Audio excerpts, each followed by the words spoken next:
Hello friends, welcome back to my channel legal help in Hindi. Friends, आज के इस video में हम बात करने वाले हैं प्राइम मिनिस्टर यानी कि प्रधानमंत्री के बारे में।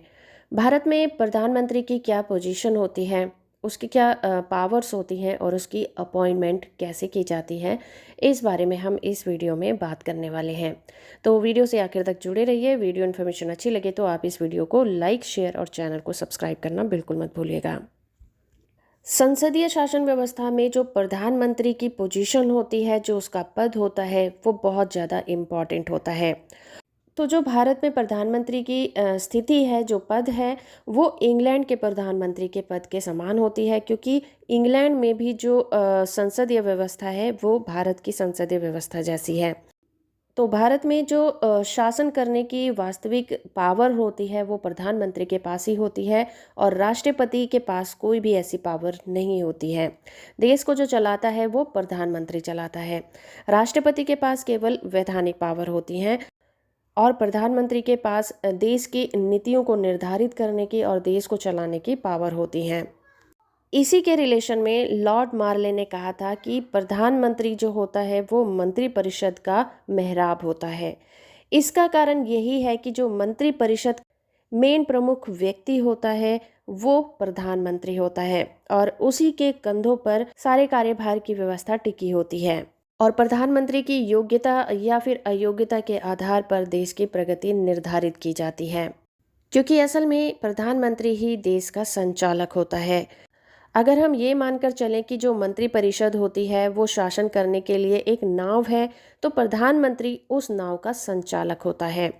क्योंकि जब मंत्रिपरिषद बनाई जाती है तो उसमें जो मेन हाथ होता है वो प्रधानमंत्री का होता है, क्योंकि प्राइम मिनिस्टर से सलाह लेने के बाद ही राष्ट्रपति जो होता है वो मंत्रियों को नियुक्त करता है और विभागों को बांटा जाता है। तो आप कह सकते हैं कि प्रधानमंत्री जो होता है वो सूर्य के समान होता है, जिसके चारों तरफ जो मंत्रिपरिषद होता है ग्रह बनकर चक्कर लगाते हैं। प्रधानमंत्री शासन व्यवस्था की सूचना राष्ट्रपति को देता है और उनके सामने वार्षिक रिपोर्ट भी प्रस्तुत करता है। इस तरह से राष्ट्रपति भारतीय संसद के बीच एक कड़ी का काम करता है और मंत्रिपरिषद के जो भी बैठक होती हैं उसमें सभापति की जगह पर बैठता है। इस तरह से जो प्रधानमंत्री होता है वो राष्ट्रपति और संसद के बीच में एक कड़ी का काम करता है।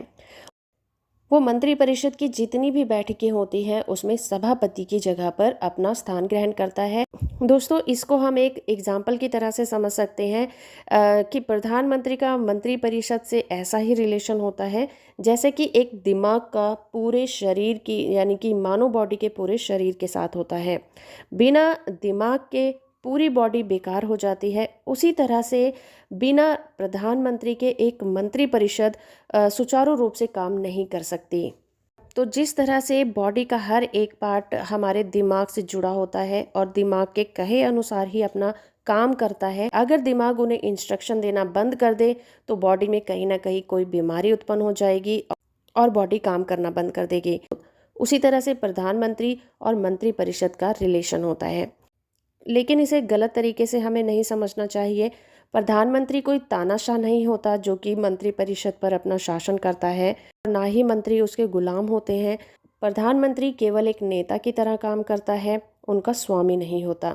शासन को ठीक से चलाने के लिए, उसका ठीक से संचालन करने के लिए उसे मंत्रियों के सहयोग की ज़रूरत पड़ती है, वरना वो ज़्यादा दिन तक प्रधानमंत्री के पद पर बना नहीं रह सकता। चलिए प्रधानमंत्री की अपॉइंटमेंट के बारे में बात कर लेते हैं।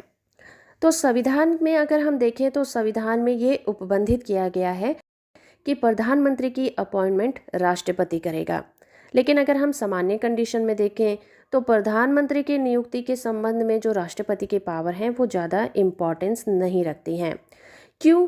क्योंकि जो संसदात्मक प्रणाली है उसमें बेसिक जो सिद्धांत है, अगर हम उसको देखें तो राष्ट्रपति उसी व्यक्ति को प्रधानमंत्री नियुक्त करता है जो दल लोकसभा में बहुमत प्राप्त करता है, और बहुमत प्राप्त करने वाले दल का जो नेता होता है उसी को प्रधानमंत्री नियुक्त करने के लिए राष्ट्रपति पूरी तरह से बाध्य होता है। लेकिन हाँ, कुछ कंडीशन हो सकती हैं जहां पर राष्ट्रपति प्रधानमंत्री को नियुक्त करने में अपने विवेक का प्रयोग कर सकता है।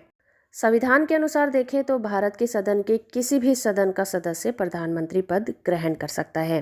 श्रीमती इंदिरा गांधी की बात करें तो पहली बार वो प्रधानमंत्री पद पर विराजित हुई थी और उस समय वो राज्यसभा की सदस्य भी नहीं थी।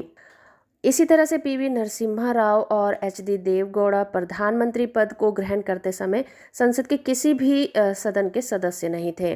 तो इस तरह से संविधान के अनुसार संसद के किसी भी सदन का सदस्य प्रधानमंत्री बन सकता है, लेकिन कुछ कंडीशन ऐसी भी रही हैं जहां पर लोग प्रधानमंत्री बने थे।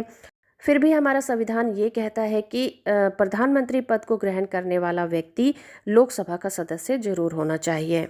प्रधानमंत्री के लिए लोकसभा का सदस्य होना ज़्यादा अच्छा होता है। 15वीं लोकसभा के चुनाव के बाद कांग्रेस के नेतृत्व में बनाई गई संयुक्त प्रगतिशील गठबंधन, जिसे हम यूपीए के नाम से जानते हैं, उन्होंने श्रीमती सोनिया गांधी को इसका चेयरपर्सन निर्वाचित किया था। उसका चेयरपर्सन चुने जाने के बाद श्रीमती सोनिया गांधी ने डॉक्टर मनमोहन सिंह को प्रधानमंत्री पद के लिए नॉमिनेट कर दिया था, जबकि डॉक्टर मनमोहन सिंह लोकसभा के सदस्य नहीं थे। लोकसभा के कांग्रेस के दल के जो नेता थे वो प्रणब मुखर्जी थे। तो दोस्तों, इस वीडियो में हमने जाना प्रधानमंत्री और उसकी अपॉइंटमेंट के बारे में। अपनी नेक्स्ट वीडियो में हम बात करेंगे प्रधानमंत्री के कार्यों के बारे में। तो वीडियो से आखिर तक जुड़े रहने के लिए आपका बहुत बहुत धन्यवाद। वीडियो अच्छी लगी है तो आप इस वीडियो को लाइक, शेयर और चैनल को सब्सक्राइब करना बिल्कुल मत भूलिएगा।